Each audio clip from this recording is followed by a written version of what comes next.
అందరికీ నమస్తే. Welcome back to my channel V for vocabulary in Telugu. ఈరోజు నేను ఒక ఫన్నీ క్విజ్తో మీ ముందుకు వచ్చానండి. ఎప్పుడు రోజు మనం ఇంగ్లీష్ నేర్చుకుంటూనే ఉన్నాం కదా.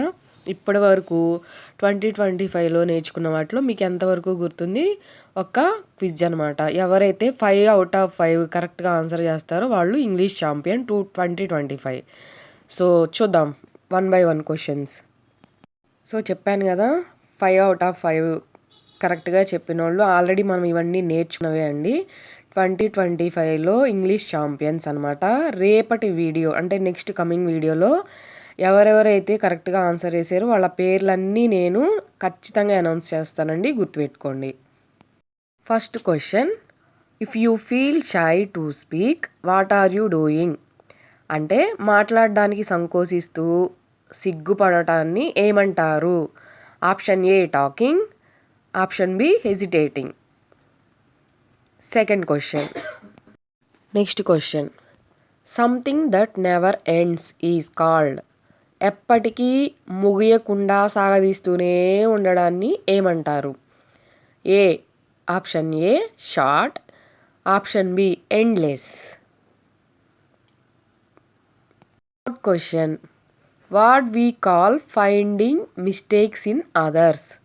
ఇతరులలో లోపాలు చూపడం అంటే ఏమంటారు? అంటే ఎప్పుడు కూడా వాళ్ళల్లో ఏమున్నాయి ఫాల్ట్లు చూసుకోకుండా ఇతరులలో లోపాలు ఎత్తి చూపించే వారిని ఏమంటాము? Option A compliment, option B criticism. Which is the correct?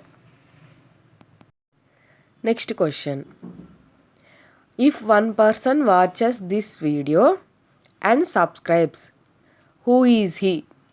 ఈ వీడియో చూసి ఒక్క మనిషి, ఇక్కడ పాయింట్ చేసి చెప్తున్నా, ఒక్క మనిషి సబ్స్క్రైబ్ చేసుకుంటే అతనిని ఏమంటారు? మ్యాన్ అంటామా, ఆప్షన్ బి మెన్ అంటామా?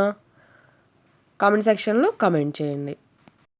Fifth question, your parcel is still not delivered, where is it? నీ పార్సిల్ ఇంకా రాలేదు, అది ఎక్కడుంది? దాన్ని మనం ఇంగ్లీష్లో ఏమంటాం? Option A in transit, option B in your friends room. Answer comment సెక్షన్లో కమెంట్ చేయండి. 5 ఆన్సర్స్ మీరు ఖచ్చితంగా కమెంట్ చేయండి. వాళ్ళు ఇంగ్లీష్ ఛాంపియన్స్. తప్పైనా పర్వాలేదు, ట్రై చేయండి. 2025 నేను ఈరోజు మీకు ఇవ్వబోయే ఛాలెంజ్ వచ్చేసరికి, your friend forgets your birthday, what do you do? నీ స్నేహితుడు నీ పుట్టినరోజు మర్చిపోయాడు అనుకుందాం. నువ్వేం చేస్తావు?